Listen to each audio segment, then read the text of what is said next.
Welcome to Joe's Astrology. This is the astrology of R. Kelly, R&B singer. I'm a big fan of R&B. I grew up listening to R. Kelly. He's one of my favorite R&B singers of all time. And right away we see here the rising is Taurus, ruled by Venus. And Venus, the ruler of the rising, is on the midheaven in Aquarius. So him being an R&B singer, I would say Venus. Love songs are definitely associated with R&B music. And you see with the rising being ruled by Venus and Venus on the midheaven, it doesn't really get much better than that. It is in Aquarius, so he may he be considered like as far as like love music, a genius, someone who's dynamic, electric, a very popular. Also with the associations with Aaliyah and age ain't nothing but a number.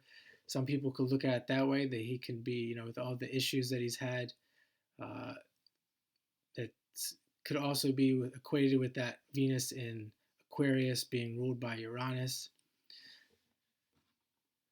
And more, I want to focus more on this Venus because this is, it's very obvious here right away who R. Kelly is with this placement. So let's come down here and look at Mars, and you can see Mars is also in Libra, which is ruled by Venus, and Venus is moving to a trine in air. Moving to a trine in air with Mars. And with that being in air, I have Mars and Venus in air.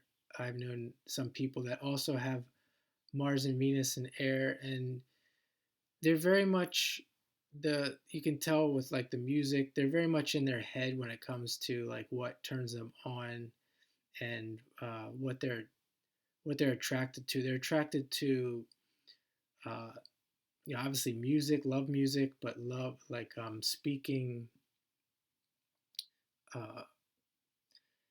Could say talking dirty or speaking in a certain way. Like the communication is very important when it comes to what they're attracted to.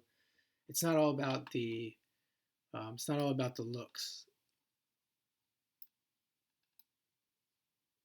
So we can go here to his Uranus that is also conjunct Pluto.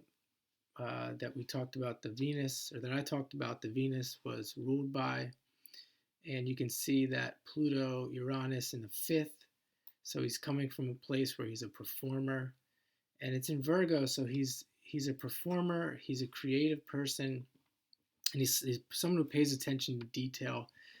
He likes to improve upon things, which also has contributed to his success, just being somebody who can go into the studio and work on his music and get it perfected. And it's making a trine to that, to the rising.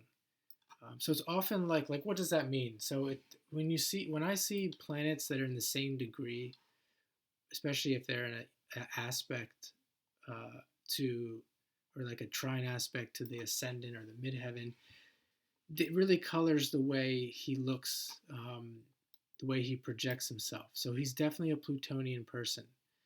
He's definitely, as I said, Uranian. He does things differently. He's a genius in his field. Pluto's associated with sex, and maybe you could say sex appeal, and that's what his music was about. So definitely a Plutonian person. We can see his Jupiter's in Leo. So I just talked about the Leo being a creative. Jupiter being there in Leo, he's he wants to be center stage. His beliefs and his ideas about life are going to have to do with being a creative. He's going to focus on that. He's going to enjoy being a performer. It's also making an opposition to Venus, so he has that very fortunate Jupiter-Venus aspect. And it's in the 4th and the 10th. So we can kind of look at also the Capricorn. He's a sun in Capricorn, moon in Sagittarius, the sun in Capricorn, Mercury in Capricorn in the ninth, and with that Jupiter Venus opposition in the 10th and the 4th, is somebody who wants to take care of people. He wants to be looked at as a father figure, and that could have a little bit to do with his relationship with Aaliyah. If you haven't seen that video, check that out. I have the composite chart of him and Aaliyah. I also have Aaliyah's chart, which I'll link down in the description.